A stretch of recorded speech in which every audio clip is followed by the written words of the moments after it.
기도로서 시작하겠습니다.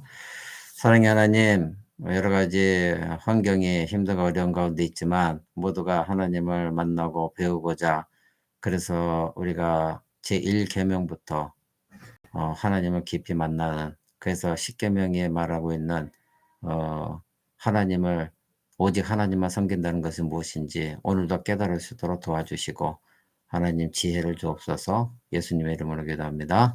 아멘. 예, 이제 우리 성경 공부를 시작하도록 하겠습니다.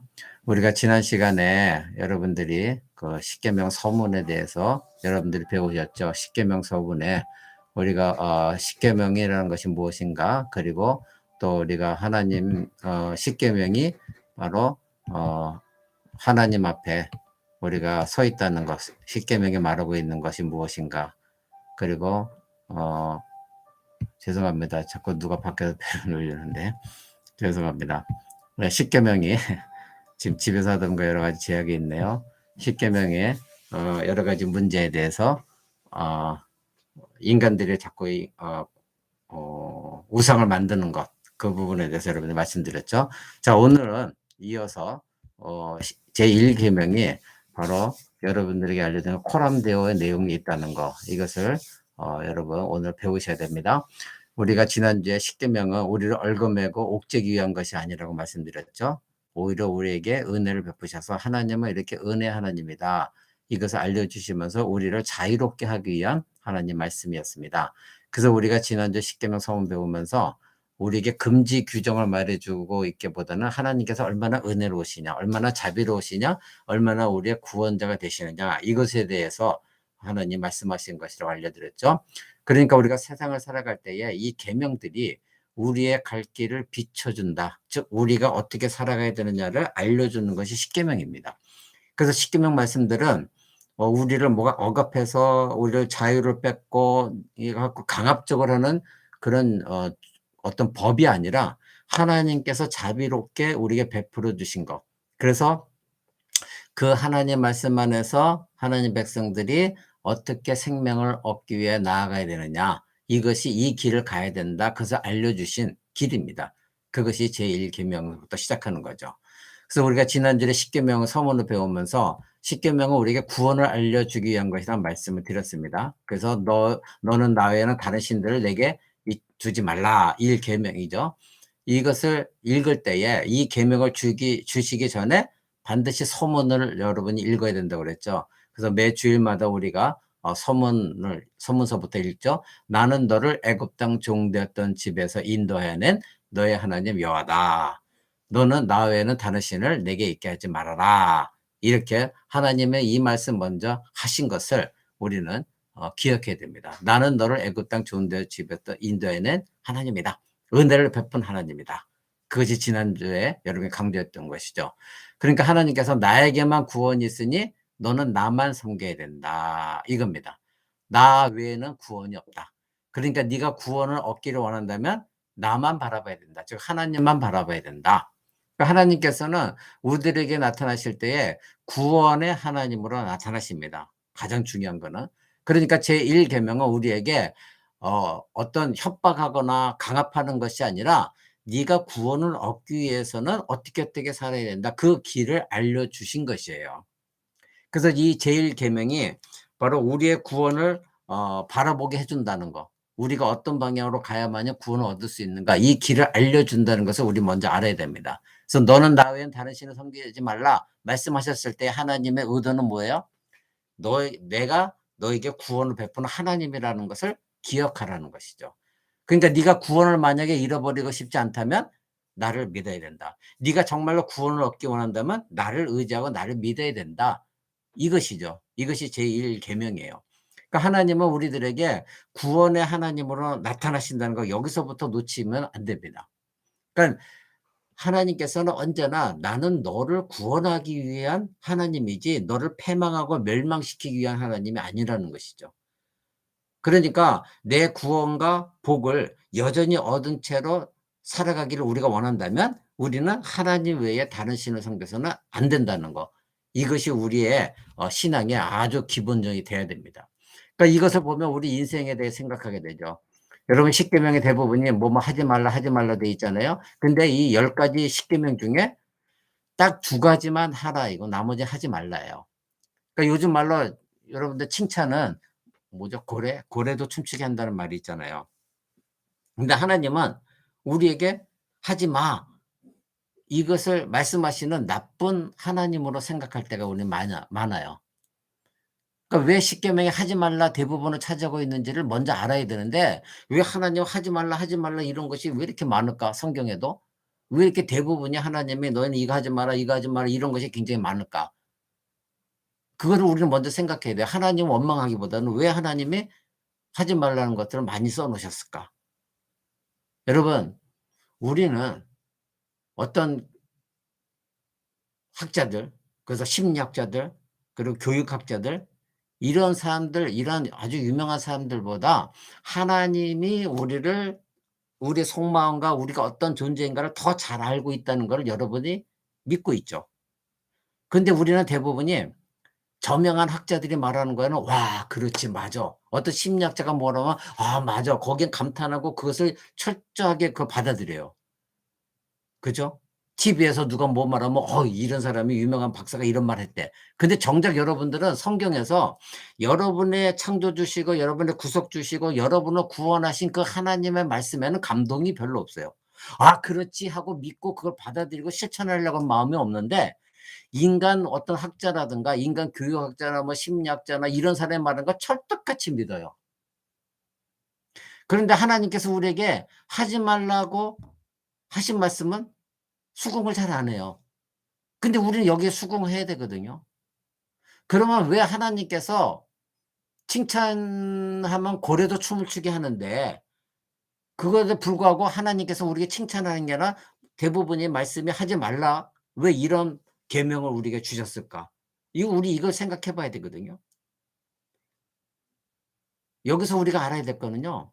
저와 여러분은요. 그리고 인간은 누구나 다 정말 하나님 말씀을 안 듣는 사람들이에요. 오죽 하나님 말씀을 안 들으면 그런 인간들이기에 하나님께서 하지 말라는 말씀이 왜 이렇게 많을까?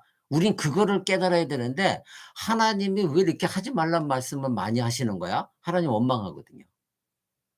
여러분 우리의 죄성이라는 것은요. 우리가 저나 여러분이 갖고 있는 이 죄된 근본 본성은요. 이 좋은 구원을 두고도 좋은 말로 하라는 것보다 하지 말라고 가르쳐야만 될 정도로 우리는 하나님의 말씀에서 이탈하고 하나님 가르침을 떠나고 그리고 하나님을 진노하게 만들고 그리고 우리가 받은 구원이 얼마나 귀하고 존귀한 것인지를 깨닫지 못하고 이 구원을 버리는 쪽으로 무시하는 쪽으로 치우치는 행위를 하며 살아가는 것이 우리들이에요. 그렇죠?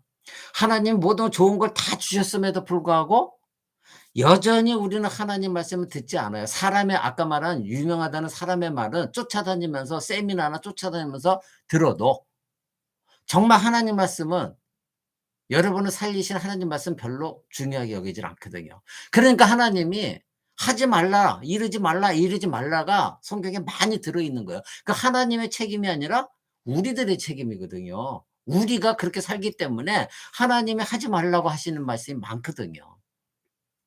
하나님께서 우리에게 구원을 선포해 주셨거든요. 내가 너를 애굽 땅 종되었던 집에서 인도해낸 하나님이다. 그런데 바로 이어서 하나님 말씀하시기를 그러니까 너희가 구원 가운데 머물려면 나 외에 다른 신을 섬겨서 안 된다 이거거든요.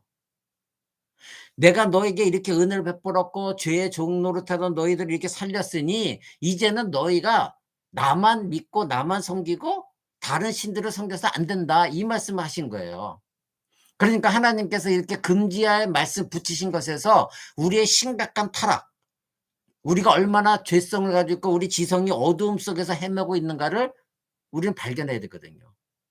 그러니까 끊임없이 하나님께만 우리의 섬김을 돌리지 않으려는 인생의 파렴치함이 있어요. 그러니까 하나님이 우리를 구원하셨음에도 불구하고 하나님 말씀을 듣지 않고 하나님을 섬기는 것이 아니라 자꾸 하나님 외에 다른 것들을 섬기려고 하는 것이 인간이거든요. 이게 참 파렴치한 거예요. 그러니까 구원을 하나님께서 주셨는데 그 구원을 주신 하나님부터 자꾸 멀어지려고 하고 하나님께서 이탈하려고 하는 거. 그래서 하나님이 말씀하신 것을 받아들이지 않고 내 멋대로 살고자 하는 것이 우리의 본성이니까 하나님이 자꾸 이러지 말라 이러지 말라 말씀하신 거예요. 그러니까 1계명은 이렇게 우리의 구원을 가르치고 있을 뿐만 아니라 우리 스스로를 돌아보게 만드는 거예요. 너희의 구원을 하나님 하셨다. 그러니까 너희는 이제부터 너희 자신을 돌아봐서 어떻게 살아야 된다? 아, 나를 구원하신 하나님이니까 이제 하나님만 믿고 하나님만 의지하고 하나님만 전적으로 붙들고 살아야 되는구나. 나를 섬겨서도 안 되고 내 정욕을 섬겨서도 안 되고 이것을 만족하기 위해 다른 우상을 만들어서도 안 되고 오직 하나님만 바라봐야겠구나. 이것을 우리는 돌아봐야 되는 거예요. 그것이 1계명을 주신 이유예요. 그러니까 제1계명을 통해서 우리의 구원을 바라보고 이 구원을 주신 하나님께 영광을 돌리는 우리가 되어야 되는데 그렇지 못하니까 하나님이 나는 너를 애굽 땅 종되어 던 집에서 인도해낸 하나님이다. 오늘날 신약 성도들은 나는 너들이 죄의 종노릇에서 멸망 가운데 있었던 너희를 예수 그리스도를 보내서 십자가에 보혈로 너를 씻어주고 너희를 구원한 하나님이다. 그러니까 이제 나 외에는 다른 신을 섬겨서는 안 된다. 이 말씀하신 거예요. 그러니까 이제 이 말씀 붙들고 우리는 나 자신을 돌아보며 그래 우리는 쉽게 하나님 버릴 수 있는 존재구나. 이것을 깨닫고 하나님만 붙드는 날마다의 삶, 1계명을 기억하면서 그렇지 나는 그렇게 살아서는 안 되지. 이제는 나를 구원하신 것이 얼마나 귀한 것인가를 깨닫고 하나님께 영광과 존귀와 찬양을 돌리는 삶을 살아야 되겠지. 이렇게 뒤돌아봐야 되는 것입니다. 여러분 10계명 서면에 1계명에 너는 나 외에 다른 신을 되게 두지 말라. 있게 하지 말라. 여기서 나 외에라는 것이 이 구절에는 우리말로 번역할 때 나 외에라는 말로 번역을 했어요. 우리 사람들이 알아듣기 쉽게. 근데 이게 원어로 보면 히브리어로 보면 이 나 외에라는 말은 사실은 얼굴이라는 단어를 사용했어요. 포님이라는 단어를 썼는데 이거는 얼굴이에요. 그러니까 직역을 하자면 한국말로 의역을 해 갖고 너는 나 외에는 이렇게 됐지만 이것을 직역을 하니까 잘 우리에게 와닿지 않으니까 의역을 한 거예요. 근데 원래 직역을 하면 히브리 말로 이스라엘 말로 직역을 하면 내 얼굴 앞에서예요. 그러니까 내 얼굴 앞에서 다른 신을 두지 말아라. 이 뜻이거든요. 그러니까 우리가 통상 쓰는 말로 하나님 면전에서라는 거예요. 그게 뭐 내 앞에 하나님 얼굴 앞에 이게 코람데오죠. 코람데오는 라틴어라고 그랬어요. 근데 히브리 말로 나 외에 이것이 바로 하나님 면전에서 하나님 얼굴 앞에서 그러니까 나중에 성경을 라틴어로 번역할 때 그것은 코람데오예요. 그러니까 하나님 얼굴 앞에서 너는 다른 신을 두지 말아라. 너희는 지금 어디에 있다? 하나님 면전에 있다. 하나님 얼굴 앞에 있다. 하나님 보좌 앞에 있는 자들이다. 왜? 구원을 받았기 때문에. 그리스도인들은 항상 이것을 잊어버려서는 안 돼요. 그래서 제가 한동안 여러분에게 코람데오를 자꾸 강조한 이유가 뭐죠? 교회에서만 코람데오가 아니라 여러분의 삶에서 코람데오가 돼야 되거든요. 삶 가운데 내가 지금 하나님 얼굴 앞에 있다. 하나님 면전 앞에 있다. 이것을 놓치면 여러분들은 교회에서만 반짝 그리스도인이고 세상에 돌아가서는 전혀 그리스도인이 아닌 사람들과 세상 사람과 구분이 안 되는 삶을 살아가요. 그것이 바로 제1계명을 놓치고 있기 때문이에요. 나 외에는 다른 신을 내게 두지 마라. 내 면전에서 내 얼굴 앞에서 너희 자신을 섬기지 마라. 너희 정욕을 섬기지 마라. 너희 욕심과 탐욕과 너희의 만족을 위해서 무언가를 추구하지 마라. 나는 너를 구원한 하나님이다. 이걸 잊어버리기 때문이죠. 자, 그러면 하나님께서 하나님만 섬겨야 한다고 말씀하신 이 구절들에서 내 얼굴 앞에서라는 말씀이 가지는 의미가 무엇이에요? 바로 다른 신을 두지 말라 할 정도로만 말씀하신 것이 아니라 내 면전에서 다른 신을 두지 말라. 그러니까 뭐예요? 너희가 내 면전에 있으면서도 그렇게 할 것이냐? 내 얼굴 앞에 있으면서 다른 신을 섬길 것이냐? 이 말씀과 똑같은 거거든요. 너희는 나 외에는 다른 신을 두지 말라. 이 뜻은 너희는 내 면전에서 다른 신을 섬길 수 있겠느냐? 내 면전에 있으면서도 내 앞에 있으면서도 하나님 얼굴 앞에 너희가 있으면서도 그러면서도 뻔뻔스럽게 다른 신을 섬길 수가 있겠느냐? 이 말씀이거든요. 그러니까 저와 여러분이 예수를 믿었고 하나님 백성이 되었단 말이에요. 그런데 그러면서도 우리의 모든 행위가 모든 것들이 하나님의 얼굴 앞에서 행하는 일이라 생각을 하지 않으니까 코람되어 정신으로 살지는 못하는 거예요. 그러니까 우리가 은밀하게 하나님을 피해서 얼굴을 피해서 어디서 몰래 나 혼자 무언가를 다른 신을 섬긴다 할지라도 하나님은 그것조차도 하나님의 얼굴 앞에서 하나님 앞에서 행하는 것이다고 말씀하고 있어요. 왜? 하나님은 속일 수가 없어요. 하나님은 영이시기 때문에 우리가 아무리 가리고 그리고 사람의 눈은 가릴 수 있다 할지라도 하나님은 가릴 수가 없거든요. 그러니까 우리는 언제나 영이신 하나님 앞에 있다는 그 이 코람디오가 이 정신이 이 신앙이 자꾸 사라지게 되면 교회에서만 반짝 예수를 믿고 예 예배드립니다. 하나님 사랑합니다. 교회 문 밖에서는 세상 사람과 똑같이 미워하고 시기 질투하고 간음의 생각, 욕심의 생각, 탐욕의 생각, 남을 비방하고 게으르고 하나님을 생각하지 않고 내 정욕대로만 살아가고 그러다가 주일 되면 예 하나님. 근데 하나님은 항상 영이시기 때문에 하나님은 어디서나 계시고 어느 때나 동일하게 모든 사람이 계시는 절대자예요. 근데 그 하나님을 자꾸 우리는 속일 수 있다고 생각하거든요.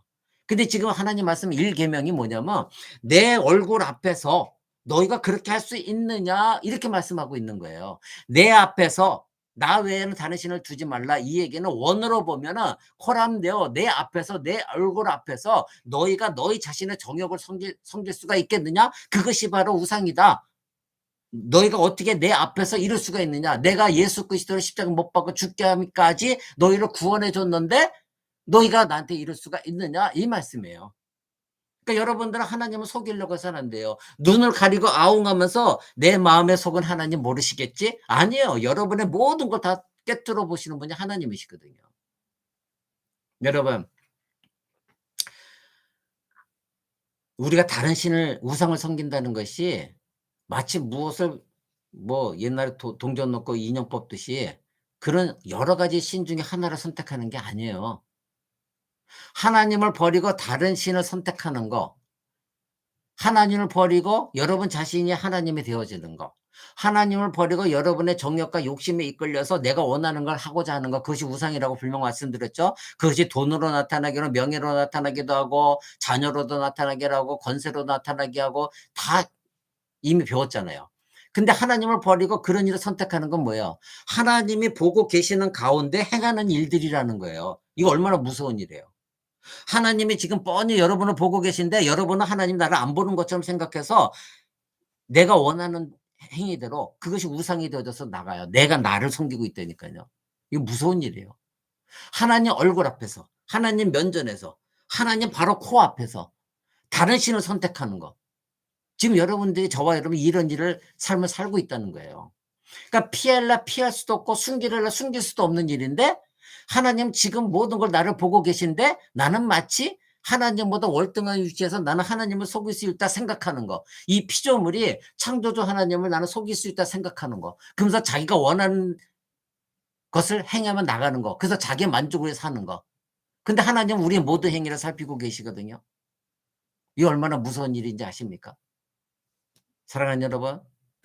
그러게 여러분 하나님 얼굴 앞에서라는 말을 나 외에는 이것은 뭐다? 하나님 얼굴 앞에서 하나님 면전에서 이거 분명히 코람되어 이 뜻을 깨달으시기 바랍니다. 그래서 하나님의 구원이라는 중요한 주제가 바로 우리 앞에 있습니다. 만약에 여러분이 나는 너를 애굽 땅 종되었던 집에서 인도해낸 네 하나님 여호와다. 즉 너를 구원한 하나님이다. 이것을 놓쳐버리면 여러분은 하나님의 얼굴 앞에서 내 만족을 위해 살아갑니다. 그럴 때 여러분은 하나님의 얼굴, 즉 하나님 면전에서 오는 은혜와 축복을 여러분이 버리는 거예요. 무서운 겁니다. 여러분 구약 성경 갖고 계시죠? 민수기 6장. 민수기 6장 봅니다. 민수기 6장 24절 26절. 민수기 6장 24절 26절. 제가 가진 성경은 구약 성경 204쪽에 있습니다. 민수기 6장 24절. 찾으신 줄 알고 제가 읽어드릴게요. 민수기 6장 24절 26절.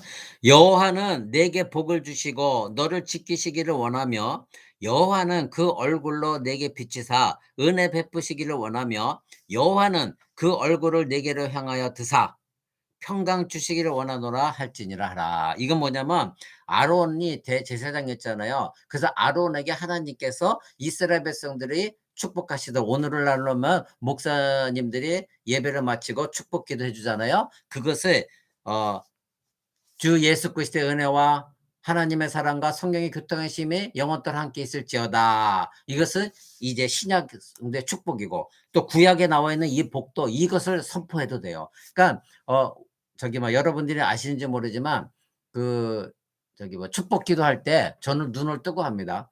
눈을 뜨고 하는 이유는 뭐냐면 이 축복 기도가 뭐냐면 내가 여러분을 축복하는 것이 아니에요. 그래서 목사님들이 교만할 때도 있어요. 마치 자기가 축복 그것이 아니라 하나님이 성경에 말씀 만든 거 이거를 선포해 주는 거예요. 선포의 도구예요. 말씀을 선포하듯이. 그래서 선포할 때에 예수님이 부활 승천하시면서 승천할 때 제자들에게 축복해 주셨거든요. 그래서 제자들이 예수님의 그 부활 승천하신 거 보면서 예수님이 그 저기 제자들과 거기 모인 무리들을 축복해 주셨어요. 그러니까 이거는 기도가 아니라 선포예요. 근데 인제 한국에서는 너무나 그동안 축복기도, 축복기도 이것을 너무나 기복적인 신앙에서 많이 자라왔기 때문에 이거 할 때 마치 목사님이 여러분을 위해서 기도해 주는 거로 착각해요. 그것이 아니라 성경에 나와 있는 그대로만 여러분에게 선포해 주는 거예요. 그러니까 제가 다른 교회 어떤 교회는 목사님들 축복기도할 때 거기에 자기 말을 자꾸 넣어요. 다른 말을. 그래서 뭐 각 가정에 뭐 이런 거 뭐 복을 이런 복을 주시고 근데 그렇게 해서는 안 되는 게 목사는 그냥 선포만 해 줘야 돼요. 성경에 있는 내용 그대로만. 그래서 저도 여러분에게 다른 말 섞지 그대로 선포만 하잖아요. 근데 여기 지금 민수기에 6장 24절 26절 나온 것도 이것도 선포해도 돼요. 이것도 하나님이 가르쳐 주신 선포이기 때문에. 그래서 여호와는 내게 복을 주시고 너를 지키시기를 원하며 여호와는 그 얼굴로 내게 비추사 은혜 베푸시기 원하며 여호와는 그 얼굴을 내게 향하여 드사 평강 주시기 원하노라. 이렇게 선포하는 거예요. 왜냐하면 하나님께서 대제사장으로 뽑은 이 아론에게 이렇게 백성에게 축복하라. 이것을 선포하라 말씀하셨거든요. 그러니까 이 말씀을 오늘날 신약에서도 이 복을 선포해도 되고 또 사도 바울이 가르쳐 준 주 예수 그리스도의 은혜와 아버지 하나님의 사랑과 성령님의 교통하심이 영원토록 너희와 함께 있을지어다. 이 선포도 되는 거예요. 두 가지를 다 써도 돼요. 근데 이거는 목사가 개인적으로 기도해서 주는 게 아니라 하나님 주신 말씀만 선포하는 거예요. 그래서 여러분은 주의 깊게 든 사람은 이미 내용을 알고 있을 거예요. 뭐냐면 우리가 맨 마지막에 일어나서 찬양 부리잖아요. 그 마지막 찬양을 부리고 그러면서 제가 여러분에 소개하잖아요. 이제 일어나셔서 찬송가 몇 장 부르시고 나서 강복 선언으로 예배를 마칩니다. 제가 꼭 이 말씀을 합니다. 여러분 아마 그냥 흘겨 들었을 거예요. 근데 그 강복 선언으로 예배를 마칩니다. 이 얘기 뭐냐면 하나님이 알려주신 이 강복 하나님의 복을 선포해 주는 거. 그래서 하나님의 복이 내려오는 거. 이것으로 마치겠습니다. 이것을 여러분에게 선포해 줌으로 예배를 마칩니다. 이 말씀이에요. 여러분이 알아들으셨는지 모르겠는데 제가 기도하는 것이 아니라 목사가 기도해서 여러분에게 복을 주는 게 아니라 하나님이 이렇게 선포하라고 하신 것들을 여러분에 선포해 줍니다. 강복 선언을 합니다. 그리고 예배를 마칩니다. 제가 이렇게 말하죠. 바로 이런 것입니다. 근데 여기서 여호와는 내게 복을 주시고 너를 지키시기를 원하며 그리고 뭐라죠? 여호와는 그 얼굴로 내게 비추사 은혜를 베푸시기를 원하며 그다음에 또 여호와는 그 얼굴을 내게 향하여 드사 평강 주시기 원한다. 여러분 여기 지금 뭐예요? 하나님 얼굴에 대해서 얘기하고 있어요. 하나님 여호와는 그 얼굴로 내게 비추사 은혜 주시기 원한다. 그죠? 하나님께서 얼굴을 우리를 향하여 얼굴을 지금 두고 계세요. 그래서 여러분들이 하나님 면전에 있다고 생각하는 분명히 믿고 확신하고 그런 삶의 사람들은 하나님의 얼굴에서부터 나오는 그 은혜 그래서 지금 뭐라고 선포하고 있죠? 여호와는 그 얼굴로 내게 비추사 은혜 베푸시기 원한다. 근데 여러분들이 하나님의 면전 하나님 얼굴을 피하고 여러분이 가지고 있는 다른 우상에게 가고 있다면 하나님의 얼굴을 통해서 여러분에게 은혜 비추시는 것을 받지를 못하는 거죠. 이거는 저주예요. 성경이 그렇게 말하고 있잖아요. 우리가 이해하기 쉽게 말하자면 하나님께서 웃는 얼굴로 나를 내려다 보시면서 "내가 너에게 오늘도 이와 같이 은혜 하늘의 은혜를 베풀기 원한다. 이 얼굴을 통해서. 근데 너희가 지금 내 얼굴 앞에 있지 않구나." 이 말씀하시는 거예요. "너희가 내 얼굴 앞에 있지 않고 어떻게 내가 너를 구원해 주는데 다른 우상을 섬길 수가 있느냐? 네 자신을 섬길 수가 있느냐? 네 만족을 위해서 다른 것을 바라볼 수 있느냐?" 이거예요. 하나님께서 우리를 향하여 지금 호의를 베푸고 계시거든요. 그리고 하나님께서 나를 모른 채 하지 않으시고 나를 바라봐 주시고 계시는데, 말하자면 하나님과 언약 관계에 있는 저와 여러분이 하나님의 백성에게 여전히 하나님의 복을 내리고 계시다는 것을 바로 뭐라고 표현하냐면 여호와께서 얼굴을 우리에게 향하고 계신다고 표현한 거예요. 여호와는 그 얼굴로 내게 비추사 은혜 베푸신다. 여호와는 그 얼굴을 내게로 향하여 평강 주신다. 그런데 우리는 그 얼굴을 하나님의 얼굴 면전 코람데오 너는 나 외에는 다른 신을 섬기지 마라 이렇게까지 다 말씀하신 하나님 앞에서 예배 때만 나 하나님 앞에 있어요로 일상 삶 속에서는 그 얼굴을 떠나고 있다면 여러분이 어떻게 하나님의 얼굴에서 나오는 그 은혜의 광채를 받아들일 수 있느냐 이거죠. 바로 하나님의 얼굴 빛으로 우리에게 비추신다는 표현이 이렇게 표현 쓴 건 뭐냐면 너희가 지금 하나님의 얼굴 면전 앞에 있으니 그 하나님 면전에 나오는 그 하늘의 은혜를 하나님이 너에게 주신다 이 뜻이거든요. 그다음 반대로 하나님의 얼굴을 가리우신다는 건 뭘까요? 저주죠. 하나님이 지금 여기서 민수기에서는 하나님 너에게 복을 주시기 원하는데 바로 하나님의 얼굴이 너희를 향하여 은혜를 비추시고 평강을 주신다. 이 하늘의 복을 주신다. 그렇다면 이것이 하나님 면전에서 주신 얼굴을 너에게 비추신다고 표현했는데 반대로 저주는 뭐죠? 정반대는 얼굴을 가리우시는 거죠. 하나님 얼굴을 가리우시는 거죠. 신명기 31장 뒤에 31장 17절 보십시오. 신명기 31장 17절. 제가 진 성경으로는 신약 성경 312쪽입니다. 신명기 31장 17절. 구약 성경 312쪽. 제가 있습니다. 그때에 내가 그들에게 진노하여 그들을 버리며 내 얼굴을 숨겨 그들에게 보이지 않게 할 것인즉 그들이 삼킴을 당하여 허다한 재앙과 환란이 그들에게 임할 그때에 그들이 말하기를 이 재앙이 우리에게 임함은 우리 하나님이 우리 중에 계시지 않은 까닭이 아니냐 이렇게 할 것이다 이렇게 말씀하십니다. 여러분 이거는 저주입니다. 무서운 겁니다. 하나님 얼굴을 가리우신대요. 우상 숭배를 할 때 하나님께 불순종하고 하나님의 말씀에 따르지 않냐고 자기의 정욕대로 또 다른 어떤 우상을 만들어내고 자기 자신이 만족을 위해 사는 이스라엘 백성들에게 하나님이 말씀하신 게 그때에 너희가 그렇게 살 때에 내가 그들에게 진노를 보이는데 그 진노가 뭐다? 얼굴을 가리우겠다. 하나님 얼굴을 숨기겠다는 거예요. 아까 민수기 6장에서 뭐였어요? 하나님의 얼굴이 너에게 비추사 너희에게 은혜를 베푸시고 하나님 얼굴이 너희를 향하여서 너에게 평강 주시기를 원한다. 이것이 하늘의 복이다 말씀하셨는데 이제는 너희들이 그렇게 우상을 섬기면 얼굴을 숨기겠다. 가리우겠다. 그래서 보이지 않게 하겠다. 하나님의 반응입니다. 하나님 백성들이 계속해서 범죄하고 자기가 원하는 대로 살면 하나님 얼굴을 숨기시겠다는 겁니다. 하나님께서 얼굴의 빛을 그들에게 비춰주셨던 것을 아무리 찾으려도 그는 찾을 수가 없을 것입니다. 즉 하나님의 은혜, 하나님의 평강, 하늘로부터는 복은 그들이 찾을 수가 없을 것입니다. 왜? 하나님이 얼굴을 숨기시기 때문에. 그렇다면 하나님께서 너희는 내 얼굴 앞에서 내 면전에서 다른 신을 두어서 안 된다. 이 말씀이 전혀 다른 의미로 여러분에 다가올 것입니다. 조금 전에 여러분들이 생각했을 때 이 말씀은 우리에게 경고하고 어떤 감시를 하는 느낌을 주었지만 왜 억압하실까 했지만 하나님이 지금 보고 계신다. 그러면 하나님 얼굴 앞에서 너희들이 다른 신을 섬길 수 있겠느냐?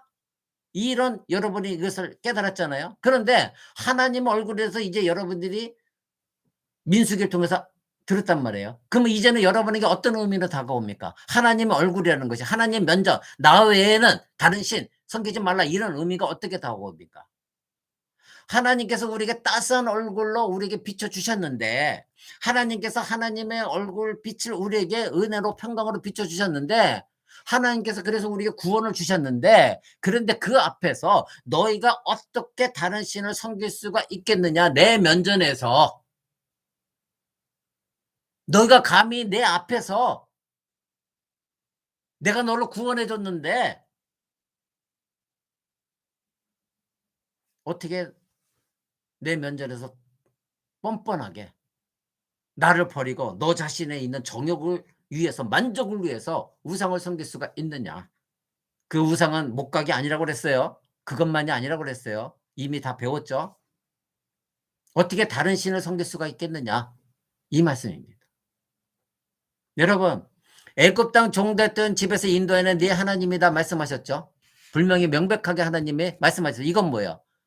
그리고 나서 하신 말씀이 너희는 나 외에 다른 신을 두지 말라. 이건 뭐라고요? 너희는 내 얼굴 앞에서, 내 면전 앞에 다른 신을 두지 말라. 이렇게 연결되어졌잖아요. 나는 너의 구원자다. 애굽 땅에서 인도했다. 그러니 너는 내 얼굴 앞에서 다른 신을 섬기지 말라.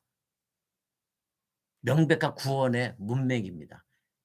여러분, 너희를 향한 나의 얼굴 빛을 비춰주고 계신 그 하나님, 그 자비로운 하나님 만나셔야 됩니다. 매일. 그런 사람은 감히 하나님 면전에서 하나님의 얼굴을 보면서 딴 생각하고 다른 정욕을 위해서 다른 우상을 섬길 수가 없겠죠. 감히 어떻게. 만약에 뻔뻔하게 그런다면 여러분들은 하나님께서 여러분에게 얼굴을 가리우실 것입니다. 숨기실 것입니다. 그 다음에 뭐예요? 저주와 멸망밖에 없습니다. 사랑하는 여러분, 코람데오, 우리 교회 이름이 코람데오죠. 하나님 앞에서, 라틴어로. 그런데 왜 라틴어라고 그랬죠? 그때 중세에는 라틴어가 귀족적인 용어였고 그리고 외교적인 용어였기 때문에 학문, 철학이나 신학 이런 모든 학문은 다 라틴어로 쓰였어요. 근데 일반 백성들은 라틴어를 배울 수가 없었어요. 그래서 그때 당시 중세들이 왜 그렇게 엉뚱한 로마 캐톨릭에 속아 넘어갔느냐? 왜? 그들은 성경을 읽을 수가 없었기 때문에. 라틴어로 써 있으니까. 그래서 종교개혁가들이 그때 당시에 번역술이 발달하면서 이것은 아니다, 다시 번역을 해갖고 인쇄술이 발달하면서 이 놀라운 하나님의 은혜죠. 딱 종교개혁이 일어날 때 인쇄술을 하나님이 발달시키시고 그때서 성경이 퍼졌죠. 번역으로. 그래서 프랑스 말로, 독일 말로, 모든 말로 다 번역이니까 이게 성경 내용하고 다르네. 근데 어쨌든 그렇게 되기 전에 라틴어로 쓰여 있는 것이 코람데오예요. 그것이 뭐야? 하나님 앞에서. 그러면 우리의 사람의 편에서 무언가 행해야 마땅할 일을 하면서 살아야 한다, 이 뜻이에요. 코람데오라는 거. 하나님 앞에 있으니 너희는 나를 구원하신 하나님의 뜻대로, 우리 편을 생각할 때 내가 하나님 뜻대로 행하며 살아야 된다, 이 뜻이에요. 이 뜻이 분명히 그 안에 포함되어 있는 거예요. 하나님 면전에서, 하나님 얼굴 앞에서. 그러니까 인간의 편에서 무언가를 하나님 뜻대로 살아야 된다, 이렇게 되다 보니까 뭐가 돼요? 사람들이 도덕적인 것만 생각해요. 이거 지키면 되지. 그쵸? 그런데 이것보다도 여러분들 그것도 당연히 들어가야 되지만 내가 윤리 도덕적으로 이것도 지켜야 돼, 저것도 지켜야 돼. 그 이전에 여러분이 더 우선적으로 둬야 되는 건 뭐냐면 바로 코람데오. 그러면 그렇지, 내가 하나님 면전에 있는데 그 하나님은 누구다? 나를 죄의 종노릇에서 구원해낸 여호와 하나님이다. 이걸 먼저 생각해야 돼요. 그러니까 나는 윤리 도덕적으로 뭔가 지키고 십계명을 지켜 살아야 돼, 이것 이전에 나는 하나님께 은혜를 입은 자다. 구원의 은혜를 입은 자다. 나는 죄인 되었을 때 하나님이 내게 얼굴을 비춰주셔서 나를 구원하신 그 하나님이 내게 얼굴을 보여주셨다. 나는 그러니 얼마나 대단한 존재인가. 나는 얼마나 정말 귀한 존재인가. 이 하나님의 사랑을, 누구도 끊을 수 없는 이 하나님의 사랑을 나에게 먼저 주셨구나. 이 말할 수 없는 은혜를 얻었구나. 이것을 먼저 알아야 돼요. 그러니까 하나님 앞에 있으니 양심상 바르게 살자. 이것보다도 먼저 그 하나님의 내가 죄인 되었음에도 불구하고 은혜를 베풀으셨구나. 그러니 이제는 하나님 말씀대로 살아가면서 내 정욕에 우상화시키지 않고 오직 하나님 면전에서 올바로 살아야 되자. 살아가야지. 그래서 먼저 구원의 하나님을 기억해야 된다, 이것입니다. 이것이 코람데오 단어 앞에 여러분들이 알고 있어야 돼요. 그러니까 하나님께서 나만 섬기고 다른 신을 두지 말라 말씀하신 것은 단지 질투시 때문이 아니에요. 우리는 구원의 문맥에서 1계명을 봐야 됩니다. 구원의 문제에서. 너희는 나 외에 다른 신을 섬기지 마라. 내 면전에 다른 섬기지 마라. 왜? 그 전에 소문이 뭐라고요? 너를 애굽 땅 종되었던 집에서 인도하는 네 하나님 여호와다. 이것은 먼저 구원의 은혜를 깨달아야 됩니다. 저와 여러분은 어둠과 절망 가운데 있을 때에 하나님께서 우리에게 하나님 얼굴에 빛을 비춰주면서 구원으로 이끌어 주셨습니다. 그리고 하나님만을 그러니 섬겨라 우리에게 말씀하신 것입니다. 하나님께만 우리의 구원이 있다고 하는 것은 하나님 바깥에서는 구원이 없다는 말입니다. 그렇다면 하나님만이 우리를 부르시는 이 음성은 단지 하나님만을 위한 것, 이것이 되어져야 되죠. 자, 내가 이 구원을 주었다. 그러면 나를 바라보거라.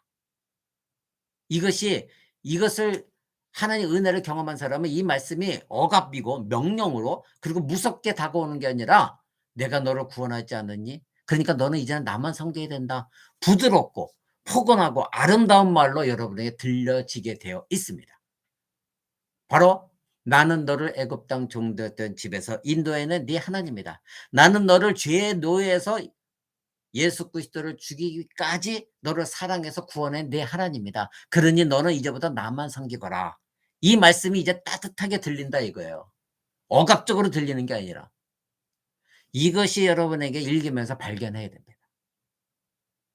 여러분 어떠세요? 너는 나 외에 다른 신을 섬기지 말라. 이것이 하나님 면전이라는 것을 여러분 오늘 처음 알았죠? 이것이 코람데오라는 걸 처음 알았죠? 그렇다면 하나님 앞에서 얼굴 앞에서 감히 여러분이 원하는 정욕대로 살 수가 있겠습니까? 이것을 분명히 깨닫는 사람은 제1계명의 의미가 무엇인지 알아요. 그러면 그 하나님이 어떤 하나님이기 때문에 나에게 이런 명령을 하셨을까? 바로 내가 죄인 되었을 때에 예수 그리스도 십자가 못 박아 죽게 하시고 나를 구원하신 은혜로운 그 하나님이라는 거, 이것을 분명히 알고 있다면 여러분들은 이 코람데오 정신으로 살아가면서 교회에서만 코람데오가 아니라 일상 삶 속에서 코람데오, 하나님 면전에서 하나님이 과연 네가 내 앞에서 이런 우상을 섬길 수 있겠느냐? 이 말씀이 여러분은 정말 이제 들려지면서 아닙니다. 하나님이 나를 구원해 주셨는데 이제는 하나님의 따스한 말씀으로 들려지게 될 겁니다. 마지막으로 한 가지 덧붙이면, 자 그러면 나 외에 다른 신을 섬기지 말라고 했는데 그러면 다른 신이 있다는 말입니까? 다른 신을 섬기지 말라 했으니 다른 신이 있다는 얘기 아닙니까? 이렇게 물을 수 있어요. 여러분의 자녀들도 그렇게 물을 수 있어요. 근데 이 질문은 아주 간단합니다. 성경은 하나님 외에 다른 신은 없다고 분명히 말하고 있거든요. 근데 왜 하나님은 다른 신을 섬기지 말라고 하셨을까요? 신명기 4장 35절에도 이것을 나타내시면 여호와는 하나님이다. 그 외에 다른 신이 없다. 오직 여호와 하나님뿐이다. 다른 신이 없음을 너희가 알아라. 여러 곳에서 말씀하고 있거든요. 이사에서도 이스라엘 하나님만이 너희 하나님이다. 나는 처음이자 마지막이다. 요한계시록에도 나는 처음이 알파와 오메가요. 나 외에 다른 신이 없다.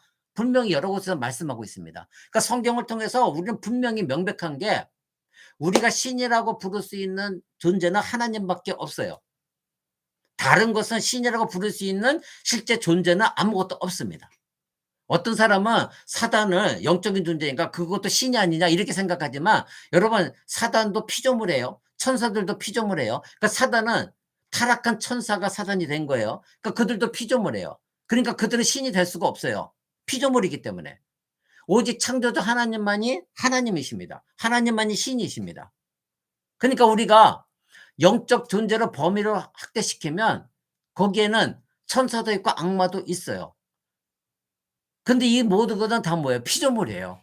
그러니까 이들이 신이 될 수가 없는 거예요. 여러분 서양 사람들은 이 천사도 마치 신처럼, 천사를 신처럼 생각하는 사람들이 많이 있어요. 이 굉장히 성경을 잘못 가르치고 있기 때문이거든요. 여러분 근데 참으로 신이 있느냐? 하나님과 같은 의미에서 신이 있느냐? 우리에게 물어보면 대부분이 글쎄 성경에 하나님이 나 외에 다른 신을 섬기지 말라고 하셨으니까 다른 신이 있다는 의미 아닙니까? 이렇게 생각하는 사람이 많이 있거든요. 근데 성경은 절대적으로 하나님 외에 다른 신이 없어요. 그러면 왜 하나님은 있지도 않은 다른 신을 왜 다른 저기 있지도 않는데 "다른 신을 섬기지 말라. 다른 신을 네 앞에 두지 말라." 이렇게 말씀하셨을까? 신이 없는데도. "다른 신을 두지 마라. 다른 신 섬기지 말라." 왜 이런 명령을 하셨을까? 이거 아무 의미가 없잖아요. 왜 그런 말씀하셨을까? 왜 그러셨을까? 이유는 간단합니다. 여러분 언제가 이런 말씀드렸습니다. "인간은 우상 제조기다." 칼빈이 말했죠. 인간은 수많은 우상을 만들어내는 게 인간이에요. 그리스 신화도 보십시오. 수많은 신들을 만들어내는 게 인간이 만들어낸 거예요. 여러분이 아주 즐겨 좋아했던 그 그리스 신화들 다 인간이 만든 이야기잖아요. 그러니까 사람들이 자꾸 신을 만들기 때문이에요.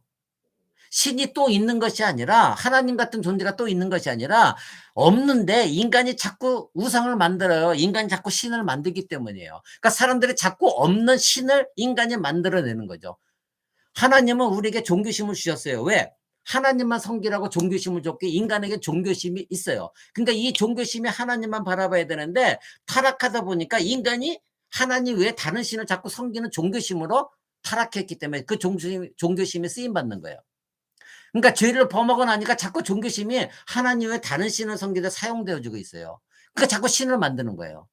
여러분 비가 안 오면 비를 내리는 신을 자꾸 만들잖아요. 그죠? 그래서 전 저기 뭐야 남미에 제가 말씀드렸잖아요.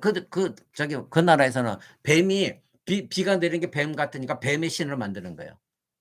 우리나라도 비가 안 오면 기후제를 지내잖아요. 인간이 만들어 낸 거예요. 또 어떤 나라는 물고기, 물고기를 강을 다스리는 신이다 만들고 물고기를 숭배해요. 한국 사람 같은 그 물고기를 어떻게 해요? 잡아다가 매운탕 해 먹잖아요. 회쳐 먹고. 근데 그거를 신으로 섬기고 있거든요. 이게 다 뭐예요? 인간이 만드는 거예요. 한국은 어떤 골목 어귀에 어떤 마을로 들어가기에 앞서서 뭐 여장군, 남장군 만들잖아요. 그래서 이렇게 나무로 만들어 그게 신이잖아요. 그리고 어떤 몇백 년 된 나무가 있으면 그것이 그 마을의 수호 신이 되잖아요. 다 뭐예요? 피조물인데 인간이 만들어낸 거잖아요. 그래서 우리를 보살펴 준다. 그래서 어떤 바위가 기괴한 바위가 있는데 그것을 거기 제사 드려야 되고 그걸 누가 뭐 올라타고 뭐 어떻게 되면은 뭐 마을에 안 좋은 일에 애군이 낀다. 이게 다 뭐예요? 인간이 만들어 냈잖아요. 그래서 삼신할머니라는 말 들어봤죠 많이? 어떤 가정에 자녀가 잘 태어나지 않으면 삼신할머니가 점지해 주면 아이를 갖게 된다. 이런 신이 있잖아요. 그 산에 가면 산신령, 응? 화장실에 가면 몽달 귀신. 여러분 어렸을 때에 요즘은 수세식이지만 예전에 자유낙하식 화장실에 몽달 귀신이 있다고 그래 갖고 뭐 파란 손, 검은 손, 빨간 손이 나온다고. 그래서 화장실 귀신이 있어요. 그래서 화장실을 변소라고 그랬죠, 변소. 변소를 함부로 옮기지도 못하겠어요. 제가 어릴 때 기억이 나요. 변소를 함부로 옮기지 않았어요. 왜? 거기 귀신이 있다고 그랬기 때문에. 그러면 귀신이 노한다고. 다 뭐예요? 인간이 만든 거예요. 그러니까 하나님이 너희가 다른 신을 만들지 말라는 거야. 하나님밖에 없는데 피조물인 너희가 또 다른 피조물을 만들어 그거를 섬기고 있다는 거죠. 그것이 너희가 만족을 위해서. 이게 다 신이냐 이거예요. 신이 아니잖아요. 그냥 사람들이 어떨 때는 공포, 어떨 때는 자기 만족을 위해서, 어떨 때는 상상 때문에 만들어 낸 거예요, 인간이. 이거는 서양도 마찬가지예요. 백인들도 마찬가지예요. 종류만 다를 뿐이죠. 일본에 가면 자기가 키우던 고양이가 죽으면 그 고양이를 신으로 만들어요. 이 신은 아무 데도 없거든요. 하나님밖에. 그러니까 불교, 힌두교도 보면 다 뭐예요? 인간이 만들어낸 종교잖아요. 여러분 신은 없습니다. 하나님 외에는 없습니다. 바로 우리가 다른 신을 둔다는 이 행위는 피조물을 조물주 즉 피조물을 창조주로 여기는 것과 같은 거예요. 이거 엄청난 큰 죄입니다. 그러면 우리는 다른 신을 두는 행위가 사실은 뭐예요? 피조물을 조물주로 여기는 행위니까 얼마나 하나님께 큰 죄입니까? 피조물 자체를 자꾸 하나님으로 섬기니까. 그러니까 로마서에 사도 바울이 말한 거예요. 하나님을 알되 하나님을 영화롭게 하지 않고 하나님께 감사하지도 않냐고 그 생각이 모두가 허망해서 미련한 마음에 우리가 마음이 어두워졌기 때문에 스스로가 지혜 있다 하면서도 자꾸 우상을 만든다는 거예요. 하나님의 살아계심에 거기에 은혜에 감사하지도 않고 하나님 영광을 돌리지도 않고 인간이 지혜가 어두워지고 총명이 사라졌으니까 자기 만족 속에서 자꾸 뭔가를 만들어낸다는 거예요. 여러분, 하나님께서 십계명에 내 면전에서 나 외에는 뭐라고 그랬죠? 내 면전이라고 그랬잖아요. 아까 원어로 보면 하나님 얼굴 앞에 얼굴에서 다른 신을 두지 마라. 이 내용과 똑같다고 그랬잖아요. 이랬을 때 하나님 이 말씀하실 때 하나님 편에서 보면 하나님과 우리가 만든 신을 동급으로 여기는 거예요. 그래서 내가 만든 신을 하나님과 같은 위치에 놓는 엄청난 죄를 범한다는 거. 그래서 그것을 하나님과 똑같은 하나님을 섬기면서 이 피조물 생명도 없는 거를 의지하고 거기서 내가 만족을 느끼는 거예요. 그러니까 조물주 피조물을 조물주로 만들어서 하나님과 동등한 위치에 두는 거죠. 여기에 마음을 내가 쏟으니까 내가 여기에 만족하니까 이것이 뭐야? 내가 되는 거예요. 결국 뭐야? 내가 우상이 되어지는 거기에 만족하니까. 거기서 안정감을 느끼고 거기서 평안을 느끼고 거기서 무언가를 내가 얻을 수 있다는 거. 그래서 공포감이 사라지고 마을을 지켜주고 나를 지켜준다 생각하는 거. 이 모든 게 하시는 게 하나님을 하셔야 되는 건데 그 하나님을 의지해야 되는데 바로 내가 만들어내서 내 평안을 위해서 내가 바로 하나님이 되어지는 거예요. 하나님과 비교할 수 없는 피조물을 자꾸 하나님 위치에 놓는 거예요. 여러분, 사람이 만드는 것에는 보이지 않는 것들도 있어요. 그게 뭐죠? 관전적으로 우리 생각들이죠. 우리의 생각들이 자꾸 만들어내는 거예요. 여러분, 우리가 생각들을 만들어낸 것이 당연히 피조물 아니겠어요? 우리가 만들었으니까. 근데 그것을 만들어낸 것이 하나님도 아니고 하나님을 섬긴다는 우리가 자꾸 만들어내고 있잖아요. 근데 그게 뭐예요? 하나님과 비교할 수 없는 인간이 만든 우상이에요. 그러면서 나는 하나님을 섬기고 있다고 하는 거예요. 그러면서 나는 예배에 나와서 하나님 복 주세요 하고 있다는 거예요. 그 하나님 면전에서 일상 삶 속에서는 우상을 섬기고 있으면서도 교회에 나와서 하나님 복 주세요. 이런 행위 빨리 벗어나야 됩니다. 사랑하는 여러분, 하나님은 싸우시는 하나님이라는 걸 아십니까? 이스라엘이 출애굽하기 전에 애굽에 10가지 재앙을 내리셨다는 거 기억하시죠? 그죠? 그래서 하나님이 애굽에 있는 모든 신들에게 내가 벌을 내릴 것이다. 출애굽기 말씀하십니다. 애굽에 있는 모든 신에게 벌을 내리겠다. 나는 여호와다 말씀하십니다. 출애굽기 12장 12절에. 그러니까 당연히 그때 당시 신은 없었어요. 근데 하나님 말씀하시기를 애굽의 모든 신들이라고 했어요. 신은 존재하지 않아요. 근데 애굽 사람들이 만들어낸 신을 말씀하신 거예요. 애굽 사람들이 만들어낸 우상을 섬겼던 그 모든 신들에게 내가 저주를 내리겠다. 이 뜻은 뭐죠? 애굽 전체에 저주를 내리겠다는 거죠.